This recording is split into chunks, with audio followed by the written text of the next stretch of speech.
The King's Redemption, a tale of betrayal and justice. Welcome to African Folktale by Official Chucks. Like and subscribe. In the small African village of Azaria, King Mwanga ruled with wisdom and justice. However, his trusted cabinet chiefs, led by the cunning chief Mwale, grew power-hungry and plotted against him. They poisoned the king's food, and soon he fell seriously ill. The village healers were baffled, and the king's condition worsened. Days turned into weeks, and the king's health declined. His people were worried, and the village was in chaos. The king's once strong voice was now barely a whisper. Chief Mwale and his cohorts pretended to be concerned, but secretly they rejoiced at the king's suffering. The king's loyal servants nursed him, but his condition seemed hopeless.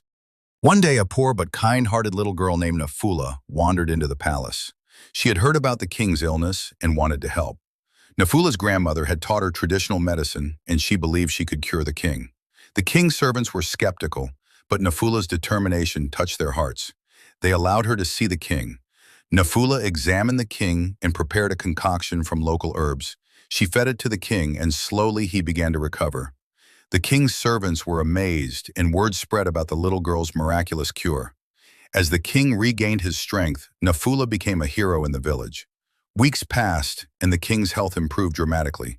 He was grateful to Nafula and rewarded her with gifts and praise. The village celebrated the king's recovery, and Chief Mwale's group grew nervous. They knew the king would eventually discover their treachery.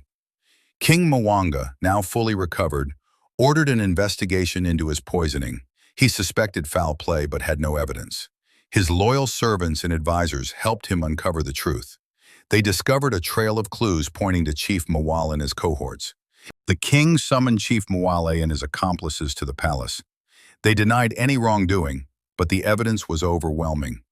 The king's anger grew as he realized the extent of their betrayal. He vowed to bring them to justice. A public trial was held, and the chiefs were given a chance to defend themselves.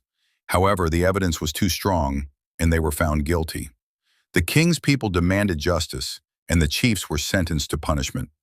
The king, with a heavy heart, ordered the chiefs to be punished according to village law. They were stripped of their titles and wealth, and some were even banished from the village. The king's people rejoiced, knowing justice had been served. With the traitors punished, King Mwanga ruled with renewed strength and wisdom. He thanked Nafula and rewarded her with a place at his side as an advisor. The village prospered, and the king's people lived in peace. The king's experience had taught him to be cautious, but also to appreciate the loyalty and kindness of his people, like Nafula. A new era of prosperity and justice began in Azaria. The chiefs even to justice. The adamants may be solid served. Thank you for watching.